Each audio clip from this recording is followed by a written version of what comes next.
And off we go. And it says recording. Yeah. Yeah. I'm old and I had trouble finding the record button in the first class. Okay, so listen, I'm just going to do a quick introduction. This is taken from his bio with a few interpolations in between. This is Sounds good. Dr. Marc Evanstein, and he's a composer and creative coder coming to us from Portland right now. So that's where he makes his home. And I was fortunate enough to run into Mark and meet him and talk with him at the new music gathering that they had last June. And I said, oh, I'm having to learn all this AI stuff. And he says, oh, look at my videos. And his videos did exactly what I wanted to do for the class. So when I was mapping out the class, I was thinking, well, I'll work up something. And then I thought, why do that if I might be able to get Mark to do it instead? Because he's the guy I learned from. And fortunately, he agreed to come to us via Zoom, and we're happy. He's won several good awards. He's been performed at many international conferences, ICMC and others. And he's also the creator of something called SCAMP. It's a Python library, and we're going to start working this into our data sonification class, because it's a set of tools for scientists and others to use working with data. But I don't think you're going to talk about that today, are you, or are you? Well, a little bit tangentially, because it's part of how I'm making ChatGPT make music. So I'm going to mention it a little bit. Got it. Okay. Okay, yeah. Good. Okay. He's got a huge online YouTube presence. I sent you apparently the wrong video, but no harm done. But I encourage you, I'll be linking these into the class webpage. These are wonderful resources for learning about different ways of using AI and such like that. Okay. And yeah, he did his undergraduate at Stanford, studying with one of my favorite people there, Jarek Kapuscinski. Yeah, he's terrific, and some others. And then he got his MFA in music technology at Stanford, and then went to Santa Barbara to get his PhD in music composition and technology. So yeah, he's like a real guy. He also studied piano too. He's a pianist. And like I said, oh, good, Andrea is joining us. Hi, Andrea. Hope you're feeling better. Thank you. So I'm going to turn it over to Mark, and we'll get a few more people wandering in probably. And thank you for coming, Mark. And I'm looking forward to hearing what you have to say. All right. Yay. Yeah, absolutely. Yeah, thanks so much for having me. Okay, let me just start up this little presentation. So I prepared a little presentation, but a lot of this is actually hopefully going to be us experimenting together. And I think that should be really fun. Let me just get this slideshow going. And please, if you're not seeing something or not hearing sound that it seems like you should be hearing, please let me know, rather than letting me go on for like 15 minutes and then tentatively telling me that like you haven't seen anything for the last 15 minutes. I had that experience more than once, so maybe let's not have that today. So well, these are Mark. These are Columbia students, so they're not bashful. So oh, well, glad to hear it. Glad to hear it. So yeah, so this presentation is entitled "Experiments in Composing with ChatGPT," and I'll just start by telling you just a little bit about myself, and then I'll go into what these experiments are exactly. So, you know, as Brad said, I'm a composer, and I guess I would call myself an algorithmic composer, or at least, you know, I prefer the term computer-assisted music rather than algorithmic music a lot of the time, because it emphasizes the idea of this back and forth between the human and the computer. But I thought I'd just show you an example. This is a piano piece of mine. I'll play you a little bit of it. Maybe I'll skip down to somewhere over here.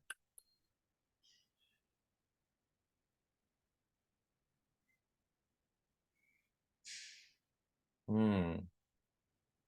gonna be really fun if the internet's not gonna cooperate. Sure. Oh, please, by the way, while we're waiting for this to load, please ask questions or make comments whenever you want during this presentation. It just you know, it just helps. You know, especially at moments when like the loading bar is happening. This is maybe not that important. I might not actually play this.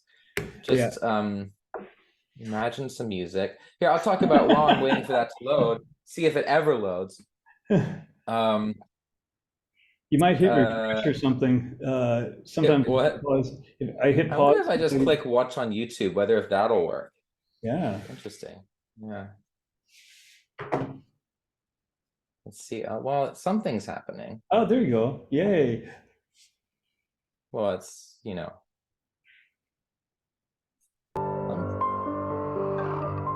you hear this? Yeah. Yeah?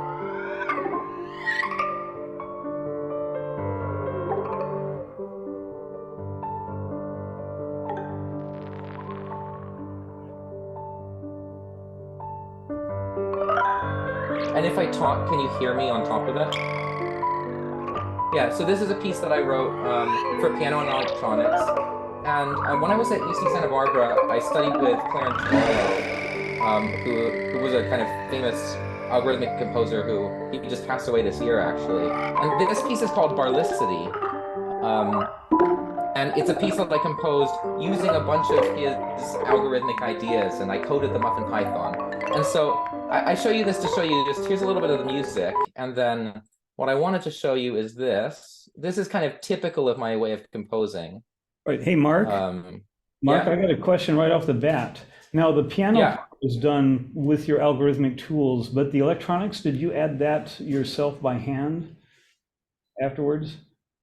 Oh, with this particular piece, actually, it was both the piano part and the electronic part that I did using the algorithmic tools. Wow.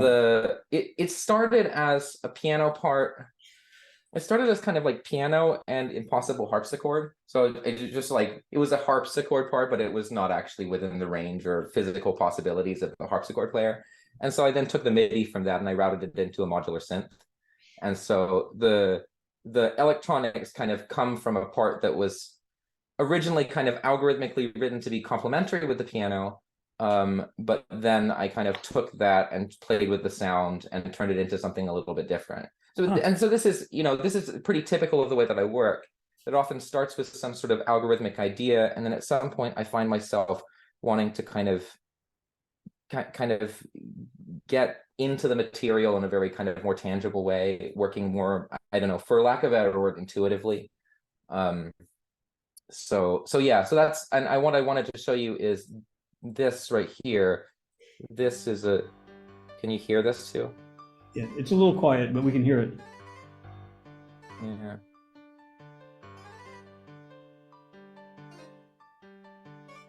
Yeah.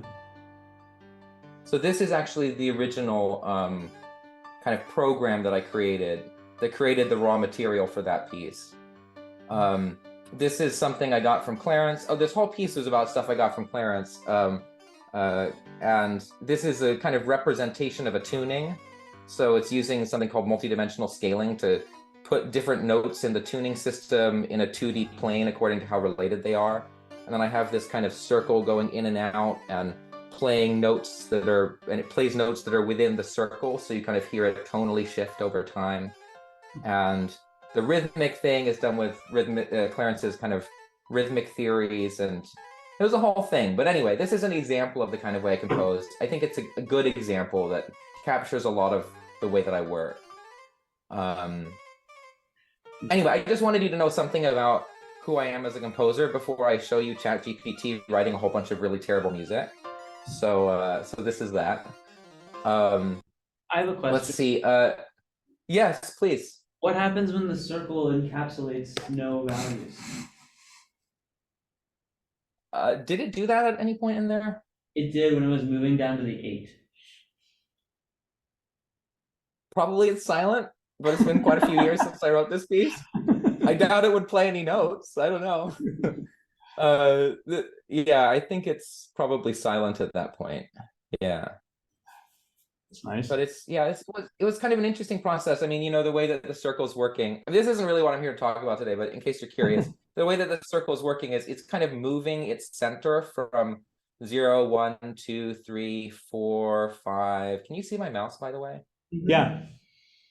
Okay, yeah, and then where's 6? I don't see 6. Oh, 6, 7. So it's moving kind of through this, and then it's expanding and contracting with some sort of sine wave, and that just gave me something that I rather like. But I have to tell you that when I actually wrote the piano part, there was a certain part where I was like, this is too boring tonally, I'm going to make this a B flat instead of a B. And so for a whole section, I just added a B flat because that felt right. And it's this kind of give and forth between, give and take between algorithmic processes and intuitive compositional decisions. That's kind of where I reside as a composer, and I'm kind of really interested in that space. And I think that's one of the things where with these AI tools, I'm kind of interested in, like, what can they bring to us as composers, and what can we get from the interaction with such tools? Do you know what I mean? Not like, what kind of music can you just tell an AI to write, but like, what kind of music can we write together? So anyway, I knew that I'm going to put a few slides, and I'm going to realize that I spend a huge amount of time talking about random things before I even get to the demos, but I'll do my best. So we're going to move on, unless there's other questions. I mean, I'll always feel free to ask questions. Python right here. So at some point I started building this set of libraries in Python called SCAMP, which stands for Suite for Computer Assisted Music in Python. And the library kind of looks a little bit like this. It's supposed to be kind of very intuitive to get started with, but it also, the idea is that it tries to remove as many impediments from the composer as possible. So for example, this barlicity piece is actually microtonal, like the tuning is microtonal, and SCAMP just handles that. Like, you use MIDI pitches, but if you want to do like pitch 60.3, it'll just handle all the pitch bends on its own. And it can do like glissandi, and you can give it kind of arbitrary synthesis parameters if you want, and it's supposed to be kind of a flexible tool with composers in mind, because I started as my own kind of compositional toolkit. And then Brad mentioned this, but more recently I've been putting more time into this YouTube channel, and so I've had a few videos that got some popularity. One of them, this one is this is the rhythm of the primes, which this is I don't know if, how do I guess I have to like make a slideshow right here, and then I click on it. We'll see how it goes. So this is a kind of I don't know why I'm even trying this. It's not going to work, is it?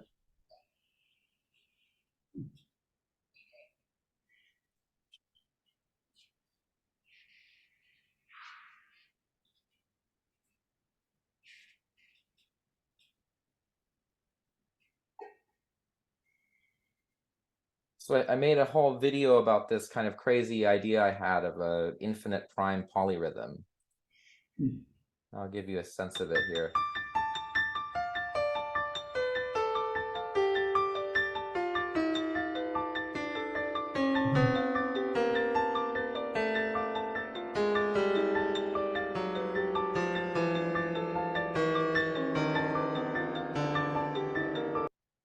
I don't know if it's going to be able to follow. I can hear how to prove the Riemann hypothesis now. Oh yeah, good to know.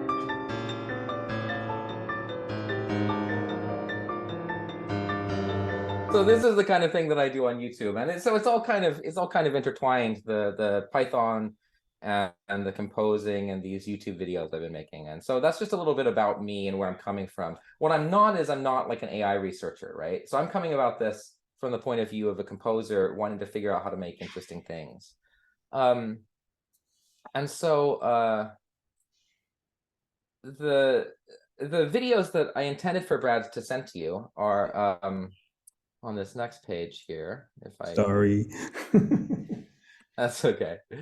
So I did a series of videos on ChatGPT, and that's kind of what I'm here to talk to you about. The first one's called, Can ChatGPT Write a Good Melody? The second one is, Can ChatGPT Write Good Harmony? So this was me trying to get ChatGPT to write 4-part harmony, which is a fascinating experience. And then, they came out with GPT-4, the GPT-4 version of ChatGPT, which is considerably better in a lot of dimensions. And so I kind of redid the melody video and also the harmony, looking at ChatGPT-4 to see how much better it does. And then the most recent one that I did was actually, this is more along the lines of the way I would want to creatively use a tool like this. Can I like work with ChatGPT to try to create a piece of music? Like, can I, as a creative constraint, can I write a piece of music where ChatGPT plays a non-trivial role and I actually like the piece of music in the end?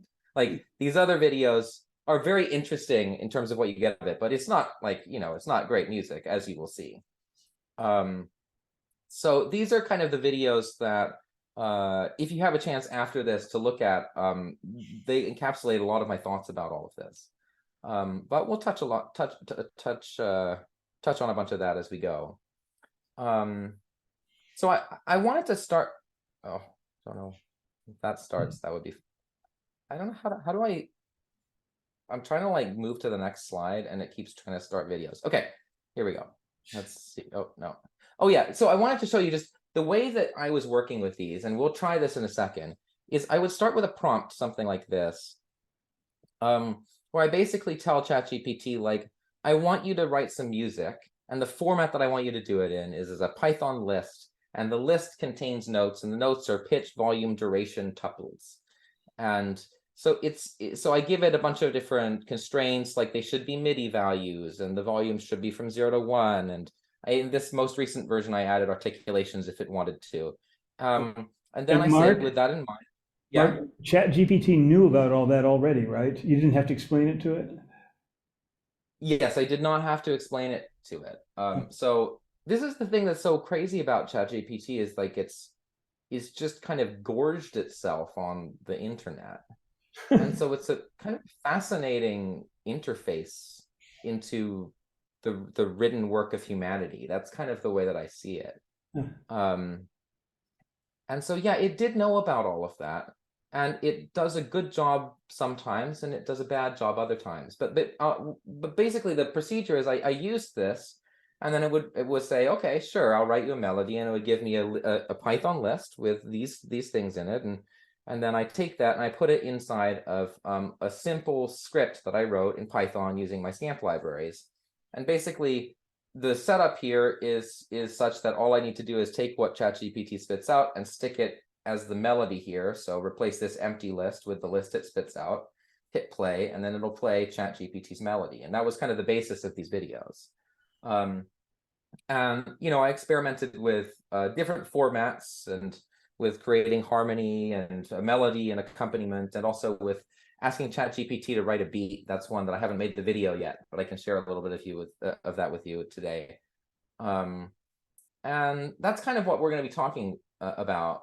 And somehow through this process, I just ended up with all sorts of questions to think about, just the role of AI in creative processes. And so basically, I want to spend most of this time doing some demos and getting your input on like how we should try to work with the prompt to get different things. But before we do, I just want you to think about, I've got a few things for you to consider kind of as we go forward. So, because these are the things that, these are the questions, the considerations that I have considerably considered over the course of making these videos. So the first one is, what exactly is human cognition? And how does what these large language models do, how is it different from, by the way, when I say LLMs, do you know what I mean? Do people know what I'm talking about when I say LLMs? Yeah. Some do, some don't. Generally. Yeah. That's what some do, some don't? Yeah. Yeah. Yeah, so ChatGPT is an LLM. There's several other ones, like Google's Bard is an LLM. A lot of other tools. What AI tools have you all talked about? You said you did some AI related things. Yeah, I did kind of a history of AI. We started talking about, you know, the split between symbolic AI and network-based AI. You know, starting with Perceptron and then Marvin Minsky's sort of reaction to that. Then took them through like Eliza and some of those good old times, you know, and then got into the kind of the present world and showed how a neural net actually works. We made a simple one that would discriminate between high sounds and low sounds. And then the assignment was to just find interesting examples of AI usage and bring them in. And so we've done that and kind of looked at a lot of different things like the Grimes stuff. And what else did you guys bring in? Andrea, you sent me a bunch of stuff. Oh, no, not Andrea. Kitty, you sent me a bunch of stuff. Yeah. There was like a voice modeling thing. Yeah. Right. Yeah. A video from text and stuff like that. Right. Yeah. Right. And Timmy, you sent some stuff, right? Yeah. What did you need? That voice conversion, that's. Yeah. So we looked at some things like that. I couldn't hear. Oh, the sorry. last- Yeah. Yeah. Did you bring something? No. Okay. Sorry. Yeah. Miles, what did you bring in? The riff fusion thing that you already talked about. Yeah. Oh yeah, Refusion, right? That's the one that's based on like images of spectrograms, right? Right. Yeah. Yeah. And I also showed them the LVM thing that Google had done, and we had some work by Yotam Man with his kind of interactive jazz sort of improvisation stuff. Yeah. Interesting. So yeah, a lot Yeah, of a smattering of Google Magenta TensorFlow type stuff was in there too. So yeah. Yeah, so I guess LLMs, large language models, are a particular type of deep learning, which means like these kind of neural nets that have many different layers, right? And it's a very complicated architecture. It's called a transformer architecture, and good luck understanding exactly what that means. But basically the transformer architecture, probably most of you know this, but the whole idea of these LLMs is that they're kind of predictive text models. And so they're predicting the next word, or well, not the next word, the next token technically, which is similar in size to a word, but sometimes not exactly a word. And so on some level, they're not that different from something like Markov chains, which are just looking at the context, the previous context, and predicting what the next word should be. Yeah, we did talk about Markov chains too. Yeah, so. Yeah, but the thing about these transformer models is that they have, and again, I'm not an AI researcher, so take what I say with a grain of salt with this. I may be misrepresenting it a little bit, but one of the things is that they kind of have learned how to pay attention to different parts of the text that comes before and figure out through training which parts to pay attention to, and therefore what weighting that to create what the next word is. And they have these context windows of how many tokens beforehand they can kind of process in generating what the next token should be. And but effectively what you're doing is you're creating text one word at a time based on the text that has come before. That's what all of these language models are doing. But what's interesting about it is that text is such a broad thing, and so much of what humans do is through language. So much of the way that we think is through language. So it ends up feeling like this is some sort of an intelligent agent, because you can ask it a question and it can respond with a reasonable answer, and you can ask it a question about a kind of social situation and it can give you a response about like how this person might be feeling. And so then the question is like, does the language model know anything about like human thoughts and feelings, or is it just good at writing text that gives you the impression that it knows something about human thoughts and feelings, right? It's kind of like this ELIZA. ELIZA is a great example of, I think people talk about the ELIZA effect, where like, that's just a very, very simple thing that's just constantly asking you about your mother. But people think that it's like, people, when they interact with it, feel like they're interacting with a human being, something because of the context, because of the use of language. So this first consideration to consider considerably is just kind of what is the nature of human cognition, and are large language models doing something similar or different, and to what extent? So I have this kind of fake model of a brain here with a language processing module, and then you've got your executive function, and you've got these different aspects of what our brain does, math and logic and sensory perception and memory and modeling physical reality, and sports and TV shows I threw in there as well.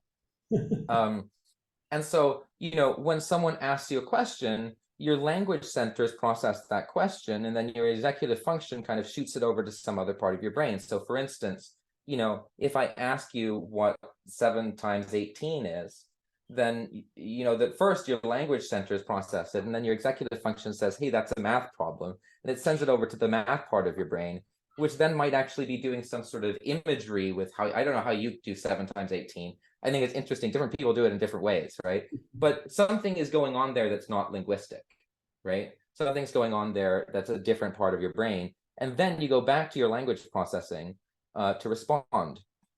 Whereas the question is what ChatGPT does, is it just the language processing part, even though it masquerades as having all of these other parts of the brain? Does that make sense? Yeah.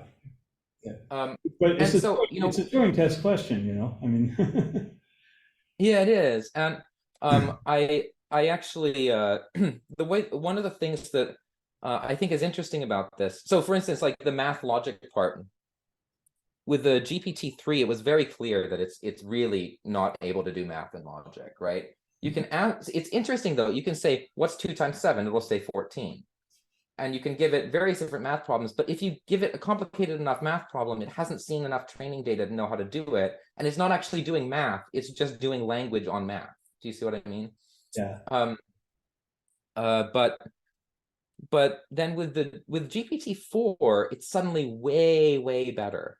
And it starts to make way fewer of these mistakes. And then you start to wonder, this is kind of the big question, is the language model actually doing something like this, where sure, it's a language model, but somehow through the process of training, it's created some sort of kind of math logic part of the language model and some modeling physical reality part of the language model. This is a question to think about. I have a It's question. yeah. When you talk about language model, do you mean like literally different languages? Like if ChatGPT was not in English, like if you were asking it the same question, would the response be kind of influenced by the, I guess, the practices of the language or the models of a specific language? Or like, do you mean it, like, what do you mean by language model? Do you understand my question? Oh, well, a language model is just like the kind of physical machinery, you know, running on graphics cards that takes in language and spits out language. Takes in Okay, tokens I and think spits I out. was literally thinking of language, so I'm glad I cleared that. Yeah. No, yeah. it's just I think of a language model as akin to the parts of your brain that process language, right? Okay. But I mean, the question is, how similar is what ChatGPT is doing to the parts of your brain that process language? There's all of these questions because it's so hard to. What's so interesting about it is, it's so hard to tell what they're doing on the inside because it's completely opaque, you know. And you can ask ChatGPT what it's doing, but it's not really going to give you an honest answer, because it'll just give you an answer which is composed of the tokens that it would expect to, you know, it's kind of like predicting what an answer to such a question would be, but is that actually how it's working? Probably not, right? So anyway, that's one of the questions that kind of arises for me in this work. Oh yeah, and then the question is, if so, does it have any kind of actual understanding of music as well? Does it have a music center? Let's see. One of the ways that I kind of have interrogated this, this is from my video on trying to compose music with ChatGPT 4. And this isn't even a musical question. It was just trying to get at like what isn't actually forming. Does it have a kind of like visual center, right? So this whole thing over here, does it have a model of physical reality or not? I asked it questions like this. Asking it to create a grid of, originally it was like 5 by 5, and I said, just, you know, place a red block here and a green block here and a blue block here, and it would give me a 5 by 5 grid with a red block where I said, and a green block where I said, and a blue block where I said. But when I made the grid larger, it started to make mistakes, and so with the 20 by 20 grid, I gave it a bunch of different red blocks and green blocks and blue blocks, and this is annotated according to, you know, this is the response that it gave, but actually this is where all the blue blocks are, and this is where all the red blocks are. And you can see it's kind of kind of missing sometimes in interesting ways, right? And it's off by one here. It's off by one here. One of the things that I think about with this is, you know, often in computing situations, or we count from 0 instead of counting from 1. And so if you say like the 10th row, you know, if you count from 0, 0, 1, 2, 3, 4, 5, then you'd end up with the 11th row. If you count from 1, you end up with the 10th. Do you see what I mean? And so some of the thing is taking all of this training data together. And in some of the training data, it's counting from 0, and in some of the training data, it's counting from 1. And so, you know, maybe it gets confused, and that's one of the reasons why the greens end up in the wrong place. But to me, this was also a sign that, well, it's probably not actually here, right? It's not actually modeling physical reality truly. It's just because like a human being, you know, if you gave a human being like a 200 by 200 grid and all of these numbers, they get them in the right spots. It would be a pain. It would take a really long time, but they wouldn't make these mistakes. It wouldn't be dependent on how big the grid is, you know? It's the same question. But to something like ChatGPT, it's not the same question, because it's more outside of its training data to do something on a 200 by 200 grid than it is on a 4 by 4 grid. Does this make sense? I feel like I'm rambling a little bit. Is this at Yeah, all no, possible? it does. Yeah, it's fascinating because these are things I hadn't really even considered that much about ChatGPT and how it might possibly be operating. I know that it makes hysterical errors sometimes, you know, but yeah. Yeah, it does. And yeah, so I think looking at the errors is just always fun. And so as when we get into the music, we can think about what kind of musical errors is it making. And maybe I'm spending too much time prepping you before getting into the music thing. No, this is fun. This is fun. Yeah. Yeah. It told one of my graduate students that he died in 1916.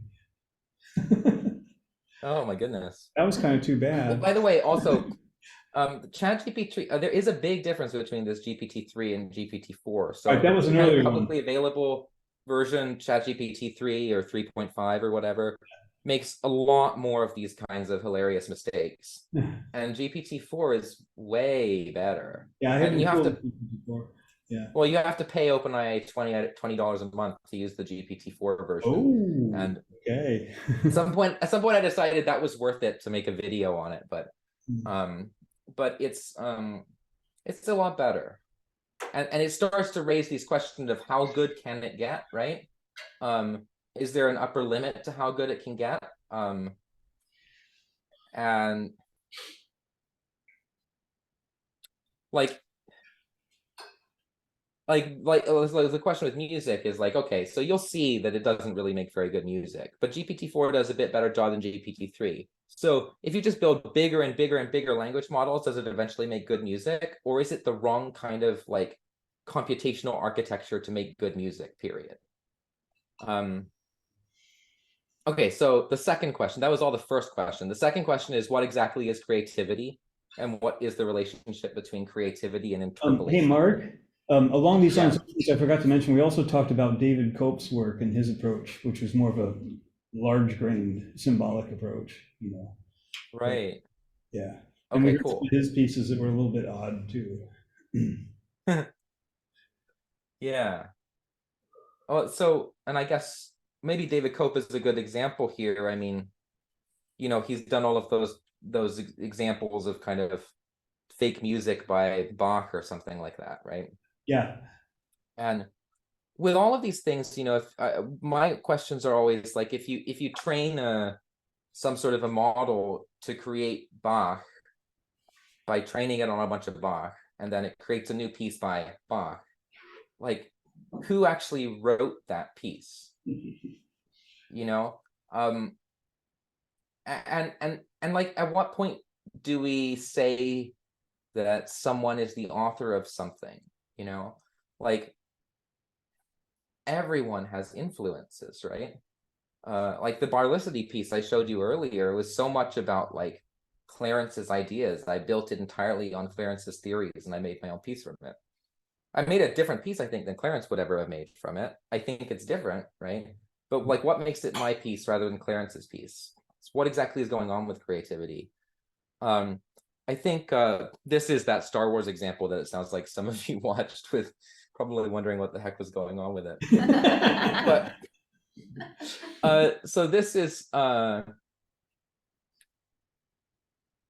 example of a thing that I thought this was really fun. I thought it was kind of creative, actually. The result of it seemed kind of fun and interesting. So did ChatGPT make something creative, or did I make something creative with ChatGPT? I mean, or maybe you hated it, but let's say that you thought it was interesting and creative. Was it ChatGPT that made it, or was it me that made it with ChatGPT? And to what extent is creativity just about recombining existing things? That's the next question here. And oops. I wonder if this is actually going to play. Probably not. These embedded videos are just a scourge, because they won't play, but they won't let me onto the next slide. Okay, there we go. So this is a little diagram that I made to illustrate this. So you're trying to make something new, and you've got a whole bunch of different potential influences. There's, at some point you kind of decide how to draw upon these different potential influences, which ones to pick, and in what ways to use them, right? And so, ChatGPT is actually pretty good at kind of remixing different things, right? You can ask Mark? it to write. Yeah. Yeah, this brings up a question, actually, and it goes back to the Star Wars thing. I mean, obviously, it creates these pieces given prompts from you, like you tell it what you'd like to see. If you gave it the identical prompt, would it do the identical piece each time? I never checked that. Oh no, it's different. There's a kind of randomization to it. I think actually,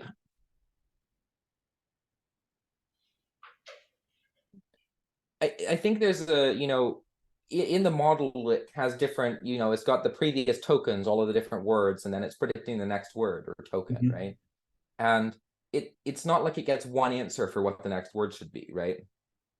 It gets a kind of list of different answers with different degrees of how good a match they are, right? Okay. And so it's a tunable aspect of the model, how much you take only the very best match versus taking one of the top 3 matches, or that kind of thing, right? So they tend to add some degree of randomization to it. Got it. That's my understanding of it. Okay. I think it may be possible to make it completely deterministic by only taking the very next perfect match. But in reality, if you use ChatGPT, it's different every time. Okay. Yeah, sorry to interrupt. No, that's okay. Anyway, the whole point of this is, so is creativity just a question of remixing existing things? And if creativity is just about remixing existing things, how do you decide which things to remix? In my experience, ChatGPT is pretty good at remixing things, but it's not very good at figuring out which things to remix. Let's see. So yeah, what's up with prompt sensitivity? So one of the things you might have heard about these large language models is that they're very sensitive to exactly the way that you write the prompt. So I think there was a paper where someone compared the results of a language model like doing translations. And it would say, translate the following text to Italian was one prompt, and it would do it. And then another prompt was, you are a master translator. Translate the following text to Italian. And it did a better job if you first started by telling it was a master translator. So there's this kind of weird prompt sensitivity thing. And so, that's sometimes that kind of makes you think, oh, this is a little bit fickle, it just the whole idea that you tell it's a master translator, it does a better job. But then I also have the question of how sensitive human beings are to prompts, right? I think that we're definitely sensitive to the context in which a question's asked as well. Down here, like one of the things that this translates to and trying to make music from it is the format of the output that you ask from it. So I just told you, right? The way that I did the melodies is I said, give me lists of like MIDI pitch duration pairs like that, right? But I don't have to say MIDI pitch. I could say, give me, say C4 or D5 or something like that. Does it give me better results one way or the other? When I was trying to get ChatGPT to write a beat, I found this interesting thing that, like, I was trying to get it to write a beat, and it was putting the snare. It was putting the snare. It was saying, okay, I'm putting the snare on beats 2 and 4, right? But it was actually putting the snare on, let's see, what was it? I was actually asking it to give me something where a time of 0 was beat 1, a time of 1 was beat 2, a time of 2 was beat 3, and a time of 3 was beat 4, because I'm measuring the time from the beginning of the bar, right? But it kept trying to put the snare on beats 2 and 4. Sorry, yeah, 2 and 4, but that was actually corresponding to like 3 and the following downbeat or something like that, because it was so used to training data that says snares on beat 2 and 4. But in my example, I was measuring time from 0, and it couldn't quite figure that out. Do you see what I mean? Yeah. And this is actually, by the way, just a kind of pet peeve that always comes up. I don't know if have you noticed this, Brad, in your own experience, this problem of counting from 0 in like math and computer science, but counting from 1 in music? Yeah, actually, it's worse than that. I started programming in Fortran, which counts from 1. So when I switched, Oh no. yeah, it was just like, oh my God. But yeah, it's really annoying. I mean, like, when you start writing code like I do to write musical processes, you start to realize that, well, a third is actually 2 steps, and a fourth is 3 steps. Beat 2 is only 1 beat into the bar. It's confusing and annoying, and it makes me wish that, we called it beat 0, beat 1, beat 2, and beat 3, but, it's too late now. Yeah. Anyway. You're on a crusade, Mark. You're on a crusade. I'm on a crusade, yeah. Okay, sorry, I guess this is a long preface, but I just want you to have these things in mind as we explore, and then we can just kind of freely explore. A second thing that I thought was interesting, a fourth and 4B thing that I thought was interesting. The question of hard versus soft constraints. I've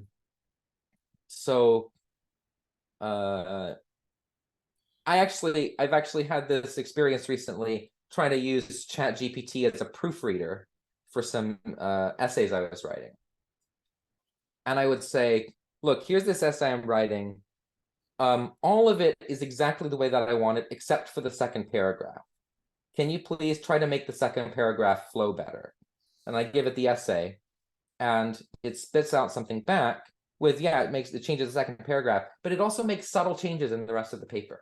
Even though I said, just don't change the rest of the paper, just change the second paragraph. It makes subtle changes in the rest of the paper, because it understands what I'm saying as kind of like a strong preference for not changing the other parts of the paper, but not a hard rule.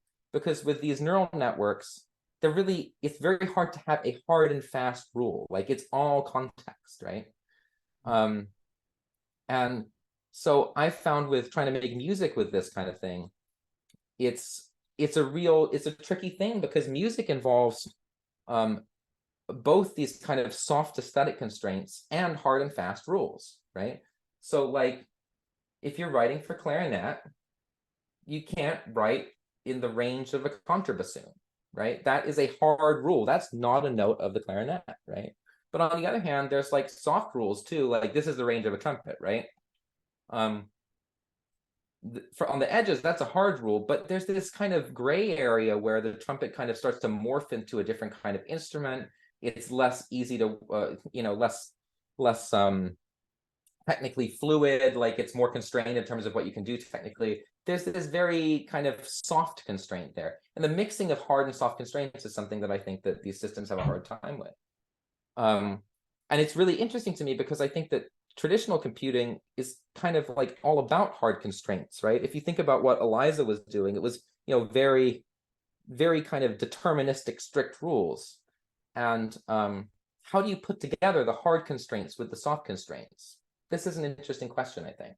And what it made me think of is Daniel Kahneman and his system 1 versus system 2. Does anyone know what I'm talking about when I say that?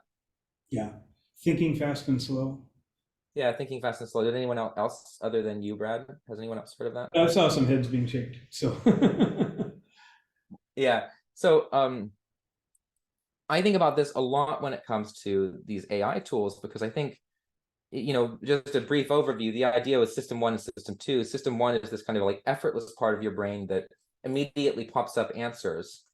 You don't have, it's kind of effortless and associative and intuitive. And it's the part of your brain that's like driving when you aren't even paying any attention to what you're doing. You're still staying in the lane. System 1 is doing that for you, right? You're not putting any effort into it. But he uses the example of doing a left turn at a busy intersection. When you're doing a left turn, you're not doing that effortlessly. Suddenly, all of your attention is harnessed to making sure that you make the left turn safely. And so there's system 1, which is kind of effortless, and system 2, which is effortful and requires attention, and often ends up being a kind of error corrector for system 1. And so, like, as a demonstration, here's a question for you. If it takes 6 machines 6 hours to make 6 widgets, how many widgets would 9 machines make in 9 hours? So anyone want to answer that question? I'm looking around. Did anyone just immediately wonder whether the answer is 9?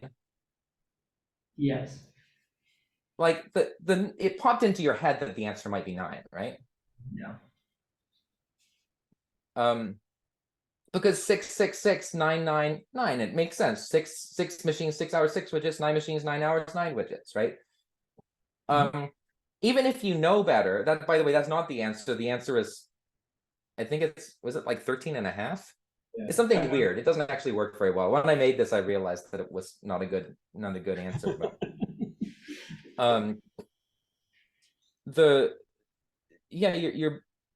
you didn't have to try to come up with the answer 9. Your brain thought, well, it could be 9. It just pops up automatically. That's system 1. It's the intuitive thing that pops into your head.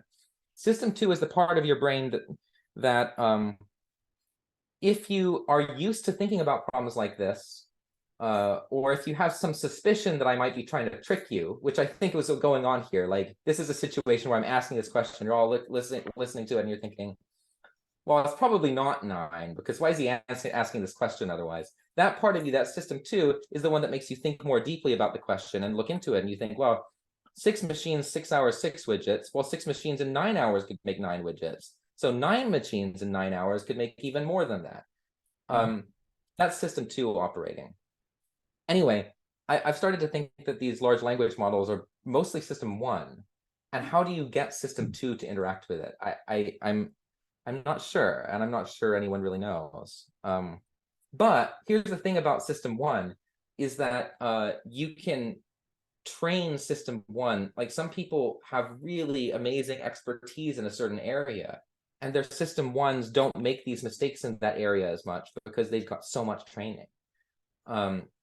So if you're like super experienced with this, like every day for a month, you answer questions about machines making widgets in certain amounts of hours. At the end of that month, you see this question and you're not going to think 9 hours. It might just pop into your head that it's 13 and a half hours because you're just so experienced with this particular type of thing. To me, that's a little bit like what happens when you have something like ChatGPT with an enormous amount of training data. As you add more and more and more and more training data, it starts to kind of intuitively get more answers right. But that doesn't necessarily mean that it's, you know, using the logic inherent to the problem, right?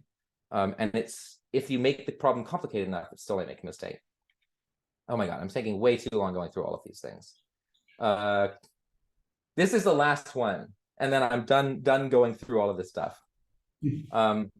That's fascinating, Mark. Can I ask something before we? Please, just anything to have me stop talking for a minute. No, of course not for that. But like, I mean, so basically, the system 2 is the opposite of system one, because in regards to your description, then we cannot have a system two if we don't have system one, because we have to say, oh, this cannot be the first thing that pops into our heads. Then system two becomes a denial of system one in a way, no? Well, system two is about, it can kind of confirm or deny system one. Like, you know, if it takes 6 hours to make 6 widgets, how many hours does it take to make 9 widgets? If you remove the machine part of it, system one would say 9, and system two would say, I better be careful about that. Is it really 9? Then you think about it and you're like, yeah, it's 9. So system two can confirm as well.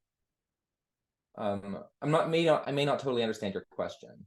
And maybe like to be able to interact with system two, we have to be able to interact with system one first, because then we are saying that this is not this cannot be the first thing that comes in my head, which is the system one, cannot be the right answer, you know. So with the machine refers to system one first and then goes to system two. Maybe. I mean, you know, system one and system two are kind of abstractions for what's going on in the brain, right? There isn't actually like a system one like hemisphere and a system two hemisphere or something like that. Like based on these things, I'm trying to contextualize how can they function in the AI world. Obviously, I'm not thinking too much about. Oh, you're wondering like how would you make an like AI that has a system two element to it? Stands alone by itself, you know, like how do we use it practically? You know? Can I rephrase that? I think he's asking what are the circumstances that we could put in that would allow system two to kick in?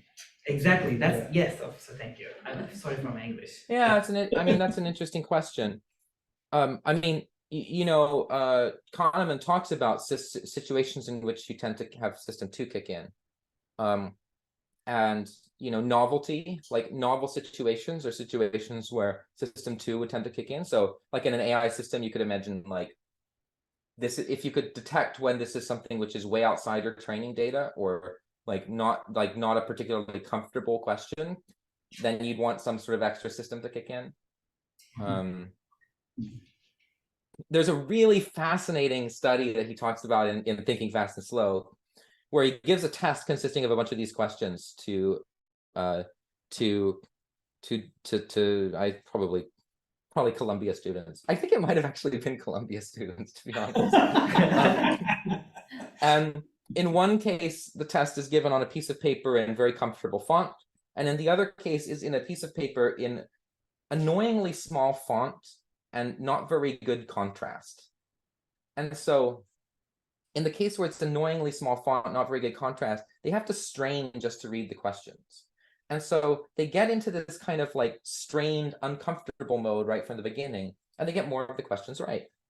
Because they're more inclined to use system two because they're kind of out of their comfort zone. Whereas the other one, they're just, we're just doing some questions, whatever. They're in this kind of chill mode. They don't activate system two in as much in that context. It's really interesting. The book is a great book. Yeah, I'll put a link into it. Yeah, because oh my goodness, it is an amazing book. It's really interesting. I think it's very important from the point of view of, well, it's a really important book from the point of view of like living a life too. It's really interesting. So yeah. Anyway, system one and system two. Okay. Moving forward. Very last thing. This is the last of the 5 you know, things to consider before we run out of time and don't have time to actually do anything. I'm just kidding. I think we'll have time. But just the question of embodiment. I actually read an essay. I think Noam Chomsky wrote an essay about ChatGPT called "The False Promise of ChatGPT," and I think it was from that. I've encountered this idea in a couple of different places, but I think he talks about it. The idea that like when we're using language, we've got these words, right? And there's a set of relationships between those words and actual things in our lived experience, right? And then there's also a set of relationships between the words themselves, right? This idea that cats and pharaohs tend to go together, and cats and purring tend to go together, and the house cat, right? And when we're using language, we're using both sets of relationships, right? We know concepts that fit together, how words fit together, patterns that are expected, but we also know what those actually refer to in our own lived experience, our own kind of sensory experience of the world. And the thing about ChatGPT and these kinds of large language models is that they're really operating like this. ChatGPT has never seen a cat. It just knows that, if you're talking about animals that are living in your house, cat's definitely a highly probable animal to be living in your house. But it doesn't know what a cat really is. It knows that the concept of cat is connected to the concept of fur and purring and all of this stuff, but it doesn't really know what fur is or what purring is. It's never felt a cat, right? This is really important from the point of view of music, and this is where I start to wonder, like what are the boundaries of what it can do musically on its own, because it's never heard a sound. It may know, and certainly you could train it to know, what intervals are dissonant and why are different intervals dissonant or consonant, and the nuances of what exactly it means for things to be consonant or dissonant, and how it might depend on the timbre of the sound. It can know all of those things in the sense of kind of being able to talk about it, but it's still never heard the sound of a bell. Do you see what I mean? Yeah. So this question of embodiment is, I think, a really important one. Oh my goodness, that is really finally, see, I finally got to the demos. So there you go. No, this is If fascinating. anyone has any, yeah, as I said, I kind of had to put this presentation together kind of quickly, and I don't know whether it was the right approach to give you this enormous amount of information or thoughts and things to consider before actually trying it. Probably it wasn't, but we've done it now, and that's how it is. No, we all agree. We think this is perfect for us. So yeah. Okay, good. And with that in mind, should we do the really fun part with the demos? Yeah, we want to see some music. So here, let me just also open up ChatGPT, and we'll just sort of see how this goes. I'll turn on GPT-4, and it's going to give me this little fun stuff to suggest that it's super smart. Okay, so this is, now I'm sharing my sound, right? If I play this, you hear it?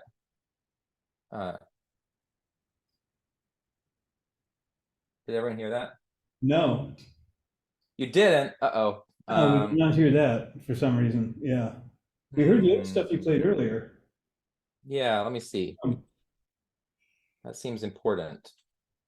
Let's see. Sound. Oh. Do you need to reshare or something? Oh, wait, screen sharing's paused. Hold on. I think that could be the problem. I think I need to share my whole screen. Ah, right. Let's see if that helps. So if I do that and I try to play it. Yep. Okay. You can hear it now? Yeah, perfect. Okay, so this is Python, and it's using my SCAMP libraries, the suite for computer assisted music in Python. And this isn't a presentation about SCAMP, but just I'm using SCAMP in the way that I'm making ChatGPT make music. So I thought I'd just give you an example of a SCAMP script. You import everything from the SCAMP libraries. The first thing you do is usually you create a session, which is kind of, it keeps track of the flow of time, keeps track of what instruments you have, and you can have it transcribe what the session, what instruments are playing within the session. That's what a session does. And so I create a session with a tempo of 140. I store it in the variable S. Then I can ask the session S to create a new part, which is a piano part. I store that in the variable piano. Now I've got an instrument in the variable piano. And if I just want to play just a single note, I can say piano play note. I'll say 70, 1, 2. So this is the MIDI pitch. So this is the B flat above middle C. 1 is the volume, which goes from 0 to 1. A lot of the playback is through MIDI in some sort of way, so it ends up getting translated to 0 to 127. But I like numbers to go from 0 to 1 where possible. That's one of my things. And then 2 is the duration, so that 2 beats long. So if I do this, it'll play a 2 beat long piano note. And if I put several of these together in a row,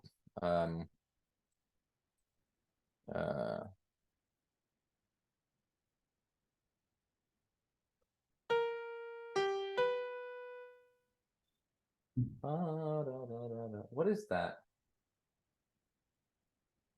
There's some piece of music that goes like that. Anyway. Anyway, point is, this is how you play notes in Scamp. I'm getting a little bit away from myself here. So then down here, what we've got is we've got a for loop. So we're looping through different starting pitches. And then for each of those starting pitches, we're looping through a set of intervals. And for each interval and starting pitch, we play a note with the starting pitch plus the interval, pretty fast, pretty loud. And then after each time through this set of intervals, we wait. So that's why it sounds like this.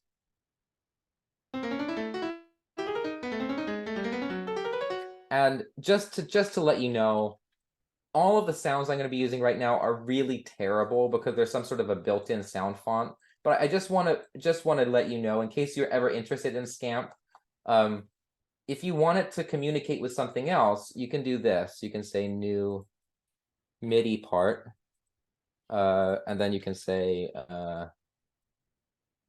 MIDI output device equals IAC. Do people know what IAC is on a Mac? It's like kind of a virtual MIDI cable. Probably so if not. I do this. Yeah, we didn't get into that. Yeah. Well, anyway, if I do that, then I don't know if you can hear that. This might not actually be outputting to the Zoom output device. Can't hear it. Did you see the keys move? Yeah. Just believe me that I heard it and it sounded beautiful. Anyway, the point is that Chat GPT. yeah. Anyway, so just know that these horrible MIDI, like these horrible sound fonts that I'm using are not compulsory if you ever are interested in Scamp. Okay, so that's the Scamp example. Does anyone have any questions about that? No, we've been using RTCMix because that's the language that I wrote, but it's very similar in terms of how you can specify stuff and everything.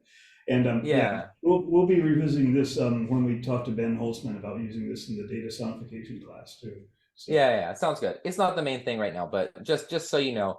So what I've got here is I've got several different scripts that are kind of custom designed. So here's the melody script and creates a clarinet.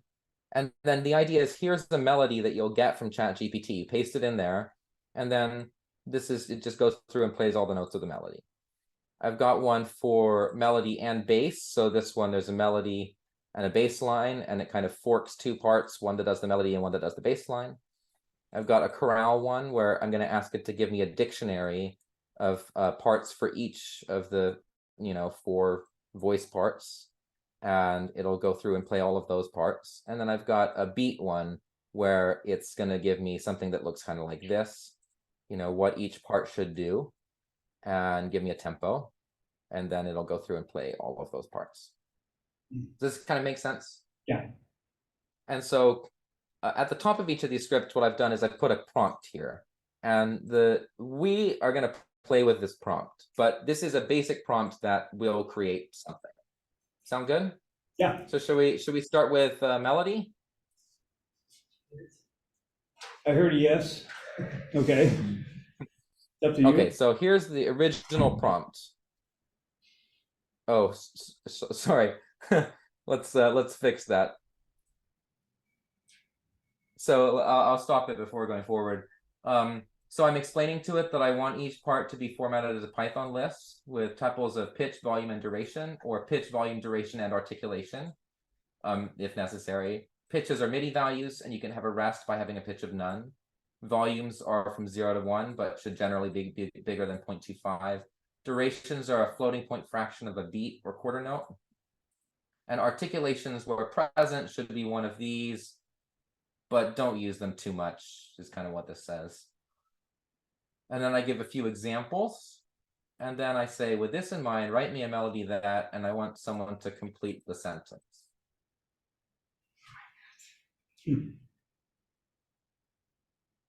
What do you guys say? What kind of a melody should we ask it to write? Do you want me to throw it in? I mean, Yeah, go ahead. right, that is a happy tune. Is a happy tune, that's what you're gonna go with?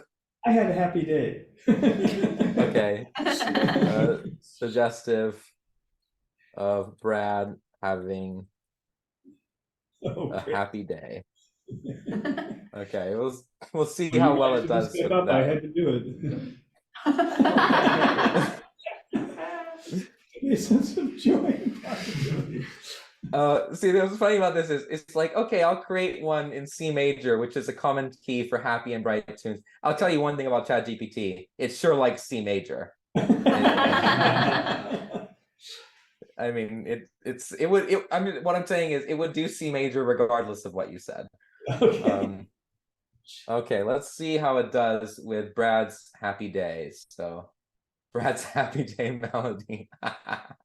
Okay, so I'm gonna paste this in here under the melody. And I'm gonna get rid of Brad's happy day part because the script doesn't know that it's a happy day melody. And we'll see what this sounds like.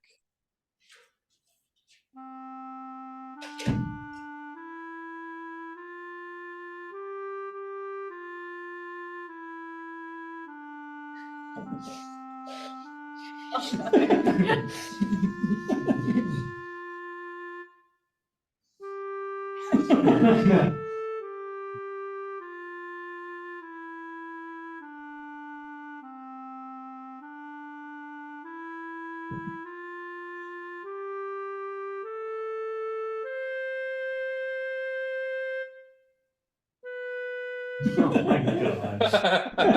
Oh, it captured the essence of my soul. It was Here we go. definitely B at the end. That was remarkable. Yeah, so for our reference, here's Brad's happy day. We can look at this so we discuss it. I'm just curious, thoughts about this? I mean, obviously it's as a piece of music, it's trash, but like it, you know, there's certain things that it did that are interesting. I want to point out, like, with this kind of thing, I'm always kind of back and forth between this is so far from being good and interesting music. It's just so far from that. But it's also like this is something that's just trained to it wasn't made to make melodies, right? It's trained to just predict text. And it generated this thing, which is at least correctly labeling the notes that it's playing. And, you know, it did do it in C major. What else? Actually, let's just start with, because there's so obvious what's bad about this. What's good about this? Well, it's interesting Did it how. do anything right? Yeah, well, to me, like, look at the end of measure 3, it sort of did a semi-modulation to, the subdominant there, by hitting that F and then going up to the A after that. That's kind of interesting, and it's odd that it tied that F from beat 4 to beat 1. Well, okay, I should be clear. It didn't tie this F. It Oh, that was accidentally- right. That was because it chose that particular duration. Yeah, I got it. But still. Yeah. So the actual notation is it doesn't know about bar Got it. lines and stuff. Got it, It's got just durations. Right. There is, and by the way, I do want to hear what it did right, but just to be clear, it did something wrong right here, right? This is not a full measure. This is 3 beats long. Right? So it did, it did successfully do 4 beats, 4 beats, 4 beats, but the ones where it uses eighth notes, it makes the measure 3 beats long. So it messes that up. And so the notation's a little bit weird as a result, because it thinks it did 8 measures, but it actually kind of fell I short by see. 2 beats. Okay, I was misunderstanding. I thought I was looking at it going, wow, it's all 4 beats, and that's kind of intriguing. But yeah, I see. No, it made a mistake on that. And that's what caused the tied note and all that. Yeah, got it. Well, Does anyone have any compliments for this melody? Like let's say that this was a student and you really didn't want to hurt their feelings. Well, I did like the B at the end, just because it was so unexpected. Also, that measuring mistake benefited the piece, I think. Because Yeah, no if you kidding. didn't make the Well, mistake, that's a the good piece example would of be more boring. Yeah. it's true actually. Isn't that interesting? Yeah. Mistakes are often the most interesting part. Yeah. Yeah. Did it follow any conventions of melody writing successfully? I think also that, I don't know if it's good or bad, but this tendency to go to continuity instead of make jumps or other intervals, like very directional all the time. Yeah, it is interesting. It went mostly stepwise. I'll tell you that ChatGPT 3 often just wrote C major scales, so like this is way better than that. Okay, I'll tell you. Here's my compliments for it. Okay, these are my compliments. Look, it used this kind of motif of a repeated note twice. Mhm. It has not a bad contour, right? It goes up to G and then it goes up to A, so there is a kind of sense of it doing something slightly different the second time. It saved the high note for the very end, and so there's, you know, I'm not saying that this is very, very basic stuff. Please, I mean, this is why I wanted to play some of my actual music at the beginning. I don't think this is good music, right? But it's doing some stuff here, right? I do The B is like really the, weird. I wonder what it was doing with the B. Yeah, I like it going to that F and then up to the A in that, bar, whatever it is, 3 to 4. Yeah. That's Yeah, a so modulation, but not really. well, okay, so let's see. So let's critique it. What do you want to see in the next version? A little faster. Okay, That was a little so turgid for Faster, horrible day. Yeah. what did you say? Faster? What was that? And a horrible day. Like the exact opposite. Let's make it faster and different. representative of a horrible day. Anything else? The more specificity, the better. One of the things about these language models that I've learned is that if you don't give it something specific, it gives you the most boring generic thing possible. Okay, I'll do something that you did in your videos, because I have watched the videos ahead of time, is to throw in some melodic leaps. Okay, make sure to throw in some melodic leaps. And this time, I'll say absolutely sure that there are 4 beats in every measure. Let's see if that makes it not make the mistake or not. Okay. Okay. I'm excited for this. Okay. Horrible day. Distant intervals. Whoa. Oh my gosh. Yeah. See how, you know. That's pretty intense. These are great demos, Mark. This is where it's fun. Yeah, there are 4 beats. Right. Oh, yeah, there are. Okay. It didn't really tell me what tempo to use. I'll just say what.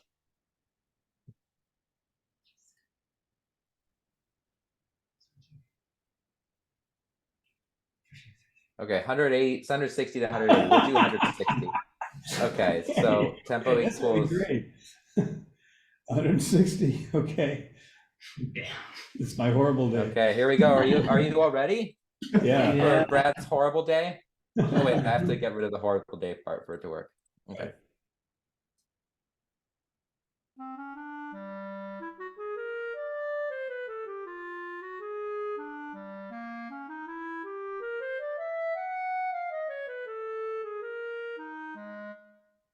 I think this was good. Yeah. Yeah. There it is. That's pretty intense. Yeah. You're right. That's much better than ChatGPT 3, because I hadn't seen your 4 examples. And Yeah, it is much better, isn't it? So you can see that by giving it specificity, it starts to do more interesting things.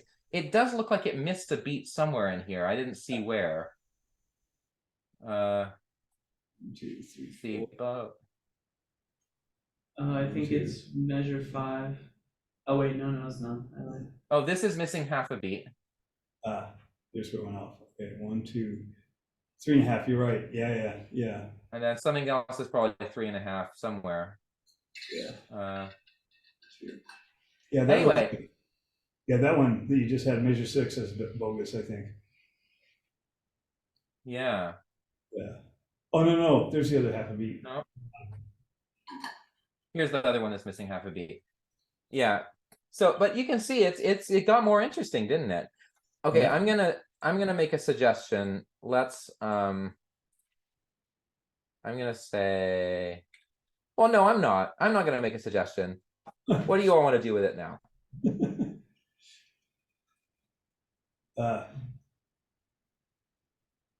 I want to ask it to write an accompanying part. But Okay. do you want to change anything about this melody first? Up to you guys. That wasn't a bad melody, actually. Yeah. You know? Okay, so we'll say Plus, that'll be interesting to see now. how it tries to accompany it because it's kind of wandering all over. Yeah. Yeah. So write an accompaniment for, I'm gonna say pizzicato because I have the script already with pizzicato strings. It's a terrible sounding pizzicato. Don't have very low expectations for the sound of this pizzicato, but all right, an accompaniment for pizzicato cello. I'm not gonna say what do we want for the pizzicato cello?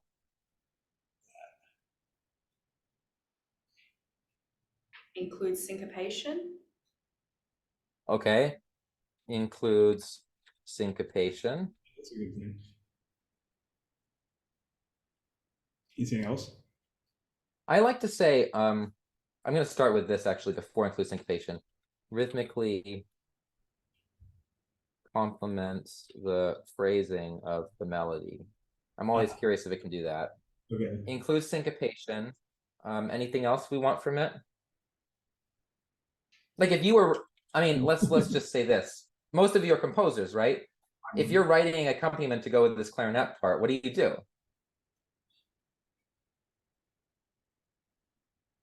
Follow the rules of counterpoint. We could try that. It's pretty bad at counterpoint, but we I could bet try it it. is. Yeah, I bet it is. Yeah, you don't Any have other thoughts?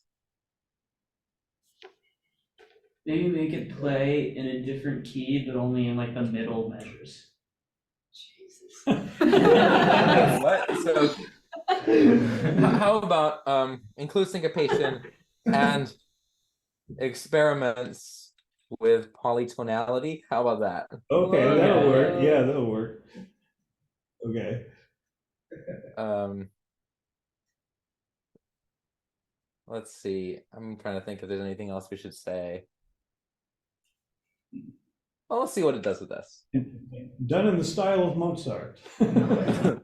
No.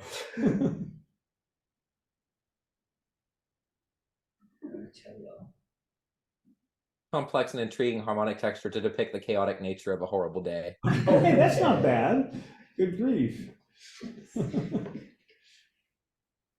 ChatGPT works better with sadness. It's What did you say? What was that? Works better with what? ChatGPT works better with sadness. It's Oh. more inspired. Yes, it does. It's not very good at happy. That's the job. Okay, let's see how this goes. So this is the accompaniment. So I think I have this script set up right here. So we'll do bass line here. That's kind of weird. And we'll do the melody here.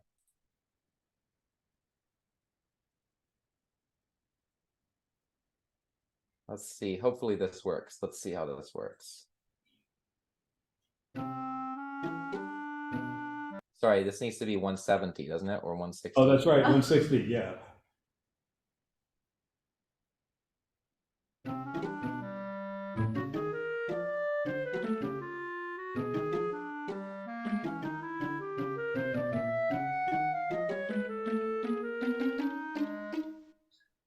That was pretty good. That actually wasn't bad. That is not bad, right? Wow. I especially like the way the bass line kind of repeated itself at one point. Yeah, so now this is, I'm going to ask again the question of what is it doing well here, because it's doing a little bit more well than the very first one. So what's working and what's not working? Yeah, the first four measures, they're perfectly rhythmic in motif. That's pretty great. Yeah. Yeah. Yeah, right. So it's using so rhythmically it's using consistent motifs, right? So this measure has the same rhythm as this one has the same rhythm as this one, and these measures are all the same in terms of rhythm. Yeah. It's got some interesting, I mean, I was impressed with the way that it does this kind of contour going down and then going back up. Yeah. We said rhythmically complementary. I think it actually did a pretty good job of that. Like, And look at the first measure here, it's got some syncopation, but it's kind of matching a little bit the melody here. Well, you're pointing out about right here. what you were pointing about the contour in the accompaniment. It's nice how it's complementary to the melodic contour. Yeah. Yes. Oh, That's that's a really, intriguing. really good point, right? That's It's going intriguing. down and then up when this one's Yeah. going up and then down. And they don't peak quite at the same time, although maybe they were supposed to, I'm not sure, because there's missing beats in this top one. Yeah. But yeah, not bad. Any other thoughts? Maybe it could alternate between pizzicato and arco. That would make it more effective for the accompaniment. Yeah, it's possible. And we could also instruct to give more rests, because there is not even a single rest. True. Let's do that. So alternating between pizzicato and arco would require me changing my script a little bit, so it's a little harder to just do on the fly right now. But adding rests, I think it is a really good point that it doesn't have any rests. So let's say something like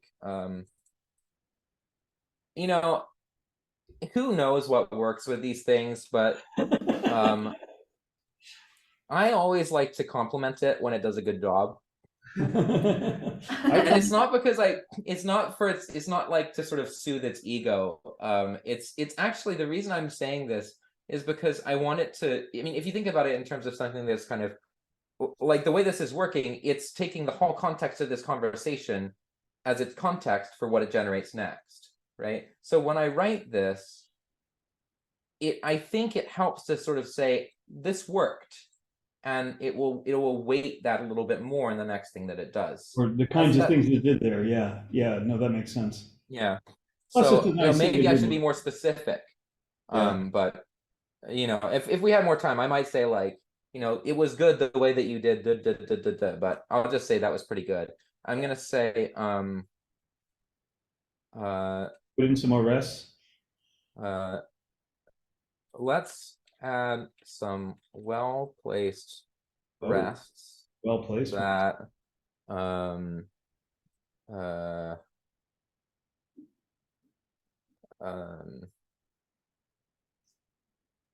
enhance the phrasing.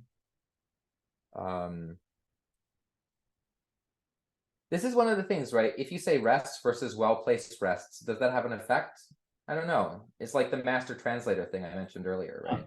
Interesting. Any other thoughts about this? Well-placed rests that enhance the phrasing. Not always on the strong beats, like down beats. You want the rests not always on the strong beats? Yeah. But let's say down beats is not easier. It's not So not always on the downbeat. Sorry, I typed a question mark. Is that what you want me to say? Yeah. Anything else anyone wants to add? We could tell it to make it in C major. Oh God, no, not that easy. I'm kidding, Mark. I'm kidding. Okay, let's see how it does with that.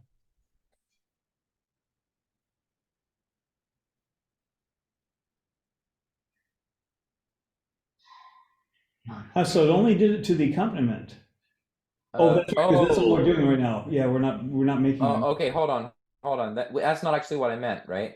So let's I'll say give me a revised version of both parts. Adding some well-placed rests that enhance the phrasing. I'll put this at the say, don't always rest on the downbeat.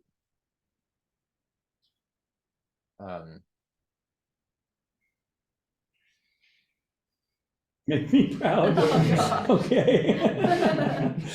I think you've been doing this too long, Mark. I know it's starting to do something weird to my brain for sure. Do you ever say thank you? I think sometimes. Yeah, It's- actually, you know, I say thank you to Alexa for, setting my timer properly. I think it's a nice. You know, it's really interesting. I mean, I have a very interesting relationship with ChatGPT because I find it at the same time like I'm very aware of its limitations. It's I think it's particularly when it comes to creative work, it's very limited, but it can be so helpful in certain contexts. For one of the I'll just as an example, I'll show you this. This is a this is something I coded for one of my YouTube videos, and it's like I call it the Fibonacci music box. And you can watch the video if you want to know what that means. But can you hear it? Yeah. I used ChatGPT to help me write this. Huh. Kind of on and off, building it up from the ground up. Because I am a Python programmer. I've used JavaScript before, but I'm not really good at JavaScript.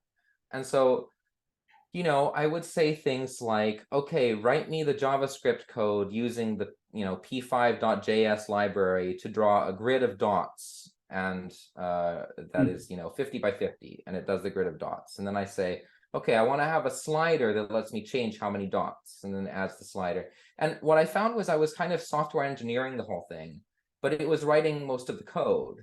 And it was like, the truth is, like, I mean, I don't know how many of you are coders, but my experience of coding is there's a lot of it is copy and pasting from Stack Overflow, right? There's a lot where you're just kind of yeah, it's a lot of it's like, taking working examples and putting them together. And this was kind of just a better version of that, where I could tailor the question, it would tailor the answer. And it made mistakes, and I don't think I would have been able to do this if I wasn't like a competent coder. But there's contexts in which it's very helpful. And I think particularly, translating from one programming language to another, it's really helpful for that. Because like I can read JavaScript code and know what it's doing, but I don't have the muscle memory for how to like loop through an array in JavaScript that I do for Python. So there's various contexts in which it's helpful, and then there's other contexts in which you just run up against to like limitations. Like anyway, so Mark, do you ever find yourself just like deciding to chat with it for a while about various things? Do I? Or is that I'm trying to think if is that a private question? I feel like it could be, but I don't really think I do. I'm trying to think though what I have. Does it give you child rearing tips, for example? Child rearing tips. Let's see, what have I used it for? Trying to find the.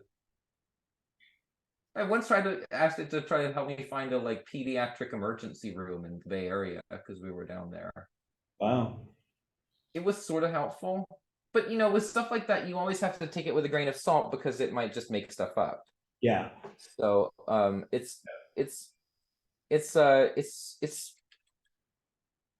kind of interesting. I'm trying to think what other things. Oh, I did ask it for help in naming our second child. Oh, really? There you go. I mean, I didn't just take its suggestions, but no, it's actually was really, really interesting. I was like, here's a couple of names we like. What can you think of any names that would go well? or that like this is our first child's name and these are some names we like. Can you think of any other ideas? And it listed off like a large number of the names that we were already considering. So it kind of has this intuitive sense of like what goes with what, right? Which is, that's actually, to me, that's like the power of this, like in terms of like what these tools can offer us creatively. It's this associative web of connections. That's the big thing that they can do, you know. I've been working on this project with this German theater company actually, in which we're trying to create a kind of like a memory pool where we're basically taking a bunch of interviews with people of them answering, kind of them completing the phrase "I remember when" or "I remember," and then we take all of those, and then you know, someone will interact with it by talking, and then it will start talking back to you with memories of people from this region in Germany. And it will talk back to you with related memories. And the way that we're doing that is using a sentence similarity model to find which sentences are similar semantically to whatever you're talking into it. So the idea is you talk, and then the kind of anonymous masses are reflected back at you, similar things to what you say. Does that make sense? Yeah. To me, that's something that's only possible with these kinds of associative tools, right? Because you know, you might talk to it about like eating breakfast, and then it might tell you something about like sitting at a coffee shop having a cake. And like, how would you write something explicitly to do that? It's all about this kind of associative connections. Yeah. And to me, that's what's powerful about these tools, you know? It's funny because I can think of experiments in the past where they tried to do that without this kind of massive association capability. And Yeah. they really fell really flat because, you know, it didn't capture that interesting sort of kind of associative, but maybe a little bit different sort of thing that you guys are carving out, that you're kind of exploring. Right. And that's actually the thing that's what's interesting is I think the most interesting things are where you're like, oh, that's kind of related, but I would never have thought about that. Like, Yeah. where it's like kind of related, but surprising in the relationship, you know? Yeah. Anyway, I think I paste these both in? Should we see how it did? Yeah.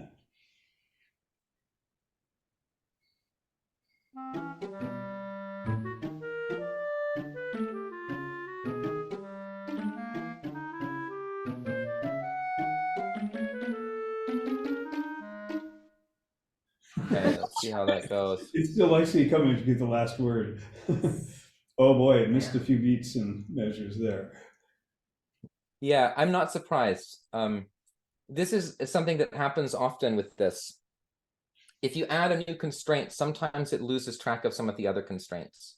And it's also not that great at keeping track of the beat, like what beat you're on. It did, in this case, it did a good job here, I think, because it had these rhythmic patterns that added up to 4 beats, and it was recombining them in various ways. But now it's adding rests in kind of random places, and I'm not sure it knows what it's doing anymore. Let's compare this. Like, yeah, see where the C sharp is and where it is right here? Yeah. I don't think it was trying to change where the C sharp was, but it just didn't add it didn't do the math right because it's not really doing math. Does that make sense? Yeah. It's interesting when you say add rests, it basically added like 16th note rests, 8th note rests in a lot of places.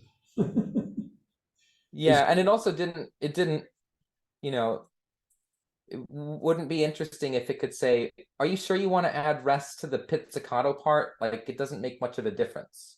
Yeah. You know, it doesn't think to say that. It just adds rests that are like what is this? Yeah. You know, do you really play an A like 8th note, dotted 8th note and a 16th rest differently than a full quarter note A if you're if you're playing pizzicato. Do you know what I mean? Good point. So A question for you, Mark. Have you tried giving it like motifs to then explore and add variations to?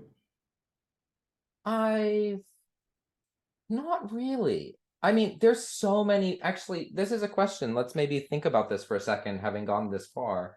That's a different way of working with it, right? Mhm. And that's a little bit like, what I was saying with writing that, Fibonacci music box web app, right?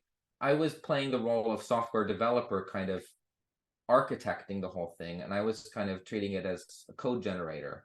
Like, can you just generate this thing? I started with, can you just make a button that plays a single note? Because I wanted to figure out how I was going to write the code to make music, right? And so in that role, I was kind of the architect, and it was just kind of doing the grunt work, right? And I think that you could see approach for composing this way, where you say like, let's start by coming up with some motifs. Give me these motifs. Okay, give me some variations on each of those motifs. Okay, now use those motifs and the variations on those motifs to create a form that looks like da da da da da, like that would be a different way of working with it, where you're providing some of the structure, you're kind of providing it a compositional process, right? And you'd get different results. I'm curious if anyone can think of other ways of interacting with the tool to write a piece. What if we tell it that we're commissioning it for like a specific event? But okay, that's not exactly what I mean. I was more talking about the process. I think commissioning or something like that, it could, I'm sure it would affect its context. I think, well, what Miles is asking is, yeah, you gave it some more context, like, you said it was my happy day or something like that. You said this event is a serious event honoring the veterans of foreign wars or something like that. If it would be able to jump on a descriptor like that to generate some. Well, possibly, but I guess what I meant was more like, these are all examples where I'm basically saying output a list of pitch, volume, duration tuples. Right. Here, as an example, let me give you an example. Oh man, I wonder if I can find this in my ChatGPT history. Good luck. Oh my goodness. You're gonna see some weirdly named things in the process of me doing this. New chat. There's a new name. Oh yeah, that's a good one. I'm trying to think. It was beat production and pipe. This is where is it? Where's the beat production one? This was kind of interesting. Let's see. It's one of these. Yeah. Okay. Here's an example. So in trying to get it to generate a beat, I tried a few different things. So this is the one that I mostly settled on, right? This is a similar format to before, except the only difference is that I actually made it so that 1 is the downbeat, because it did a better job if I did that instead of making 0 the downbeat. But I also tried things like this, where I said, okay, let's just have it, do it as a string, where S is a snare, H is a hi-hat, and underscore is a wait, right? So this would mean play snare and hi-hat at the same time, wait, play hi-hat, wait, play kick. And then I asked it for beats in various different kinds of beats. And it was like, it kind of worked sort of, but it didn't do a great job. But what I mean is, like, this is a different output format than the other one, and you get different results that way. So what are some different ways? And I think this is a step sequencer. I asked it to do it as a step sequencer, giving like 64 steps, and where do you want to place things in a step sequencer. I wondered whether that would do something, and it did actually a pretty good job with the step sequencer, which actually didn't surprise me. But so what other ways could we approach writing a piece? Have you tried? Yeah. Have you tried the music LVM type thing, where you say, write me a piece in the style of Mozart, but with a techno bass or something like that? Well, I guess I could try something like that, but I guess I haven't tried too much like that. Yeah. It's Yeah, like I it's said, you that's know what- this is an indirect way of doing it because it doesn't just give you sound directly like that would, right? right. I'd have to actually like set up a kind of way that it's actually playing a techno bass sound, and Right. you know what I mean? That's where Music LVM, because they're synthesizing the waveform directly. Yeah. Yeah, and that's an interesting question also with these things is what's the value of doing it directly versus this kind of indirect approach. I mean, but I'm not. Hopefully it's clear that like this is kind of like a thought experiment a little bit, and it's kind of like what can we learn about the way tools like this work through this kind of experimentation, Yeah. Unfortunately, we're going to have to draw it to a close here because Totally understandable. Yeah. people have stuff to do. But this has been absolutely wonderful presentation, Mark. It's really, really enjoyable. Yeah. I had fun. I had fun too. Thanks for your suggestions of different kinds of days, happy and sad, that Brad could have. Horrible days. Okay. So yeah. I can send you Brad, I'll send you a list of the videos that I was referring to. Okay. Yeah. I'll think if And there's there's- some other resources that would be helpful to send. Right. And also there's that channel you've got, music.py, right? Yeah, sure. Yeah. I'll Make sure I'll you send put that that- along too if people are interested. There's, by the way, there is one that one video that I mentioned in which I was really trying to compose a piece with ChatGPT. And do you have like 1 second or Oh, yeah. like Yeah, 2 yeah, minutes yeah. or something like that? I just want to play you the resulting piece. This was me working with ChatGPT trying to figure out how to write a piece. And this is what I came up with. This is a real violinist playing it too. Okay.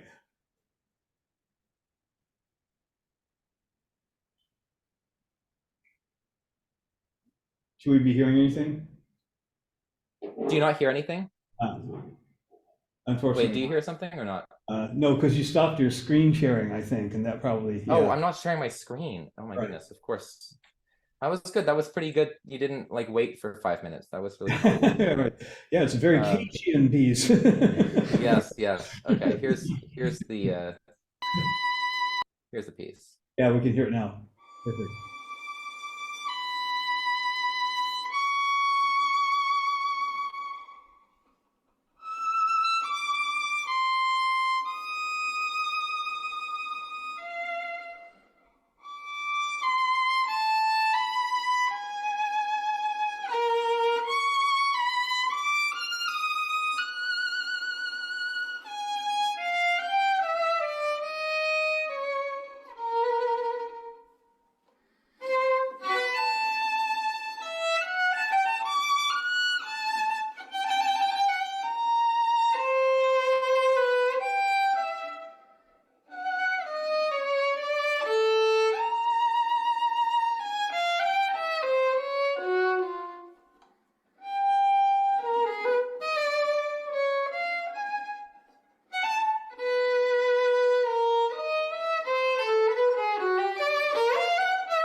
So I'll stop there.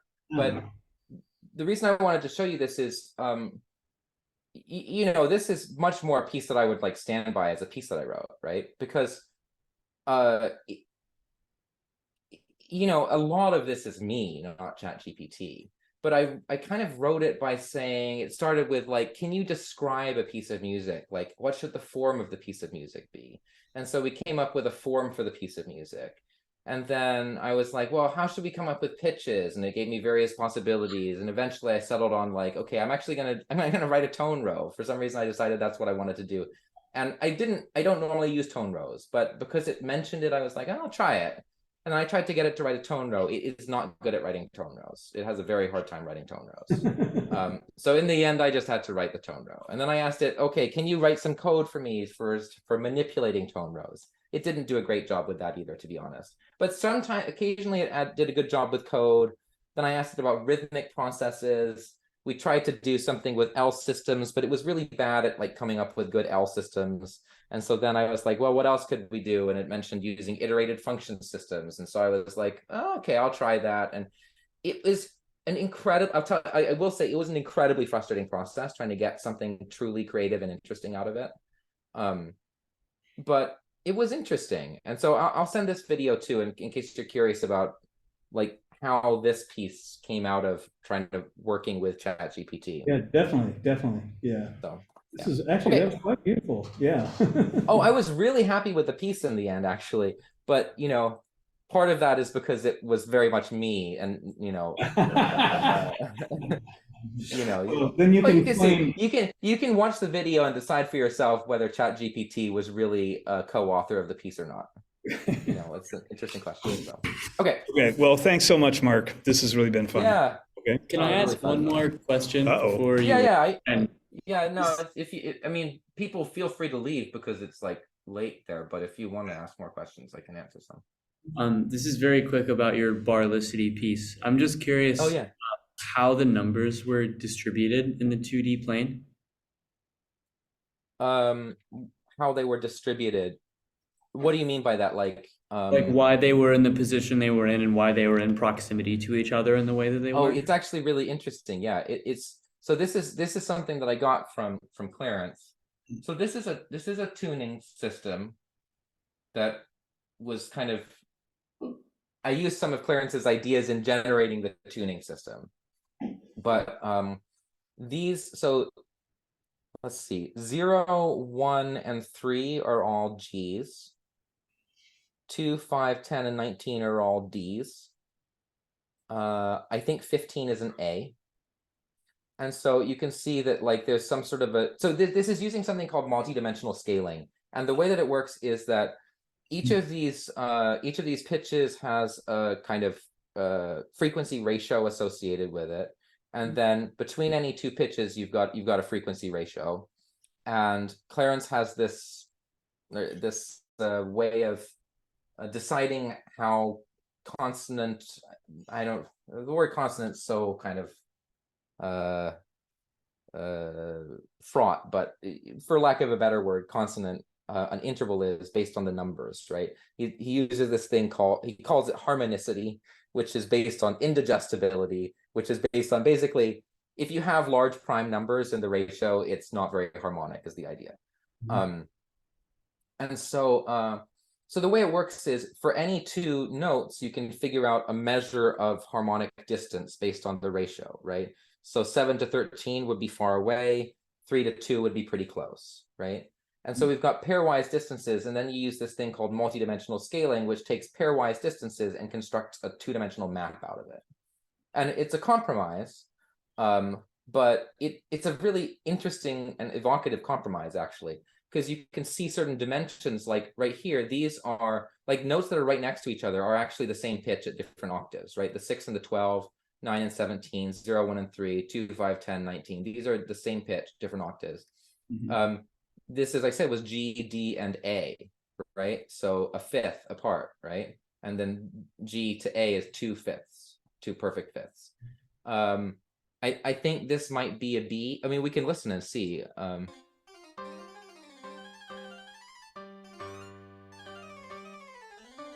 This is just G's and D's. I don't know how well you can really hear this, but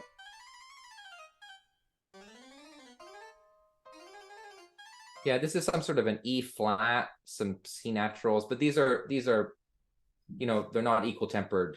I don't actually know what the ratio is exactly, but the idea is that, yeah, you know, this is kind of roughly like a harmonic series on G, but there's some other stuff thrown in there. And the farther afield you get from that, the less simple the ratio is. Does that make sense? Yeah. Thank Cool. you I so bet much. these two notes are a fifth apart based on where they are, right? And how far they are. Yeah. So, Cool. yeah. Okay, well, thanks. Yay. Thank you so much. Yeah, we're talking about Everybody's applauding. Yay. Thank you. Okay, Mark. I'll talk to Yeah. you soon. And again, Yeah, that was really appreciate it. fun. I'll send you some stuff so that you can Okay. just pass along. So. See ya.